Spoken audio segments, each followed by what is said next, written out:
ज्यांचं ज्यांचं वय आज 30-40च्या घरात आहे त्यांच्या स्वभावामध्ये बराच संयम आहे. कुठून आला हा संयम, एवढी नम्रता कशी, अपमान पचवण्याची ताकद आली कशी? या प्रश्नांची उत्तरं जरूर तुम्हाला मिळतील जर तुम्हाला बालपणीचे त्यांचे दिवस कळतील. दारिद्र्य आणि गरिबी घरोघरी होती, अंग घासायला दगड आणि दाताला राखुंडी होती. कशाचं बॉडी लोशन आणि कशाचं हेअर जेल, हिवाळ्यात अंग उरलं की आमसुलाचं तेल. तोंड पाहण्यासाठी नेहमी फुटका आरसा असायचा, काचेच्या तुकड्यात एकतर डोळा नाही तर कान दिसायचा.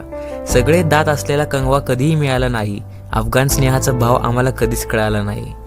चड्डी आणि सदऱ्याला तांब्याची इस्त्री असायची, न्याहारीला लोणच्यासोबत शिळी भाकरी मिळायची. कबड्डी लंगडी कोया फुकटे खेळ असायचे, दोन्ही गुडघे फुटले तरी पोरगे खुश दिसायचे. कांद्याचे पोहे आणि मुरमुऱ्याचा चिवडा, पेड्याचा तुकडा मिळाले की आनंद आभाळा एवढा. काजू बदाम यांच्याबद्दल फक्त ऐकून होतो, एखादा पाहुणा आला की अंगणात नाचत होतो. मोठ्या माणसांसमोर जायची हिंमतच नसायची, वडील बैठकीत असले की पोरं ओसरीवर दिसायची. आजकालच्या पोरांना हे खरं वाटणार नाही, आई वडिलांच्या गरिबीवर विश्वास बसणार नाही. म्हणून म्हणतो पोरांनो, आई वडिलांशी बोला, काही नाही मिळालं तरी आनंदाने डोला. नसण्यातच मजा होती, मोठं झाल्यावर कळतं, खरं शिक्षण माणसाला गरिबीकडूनच मिळतं. ही कविता गरिबी जवळून पाहिलेल्या सर्वांना समर्पित. Download Moj.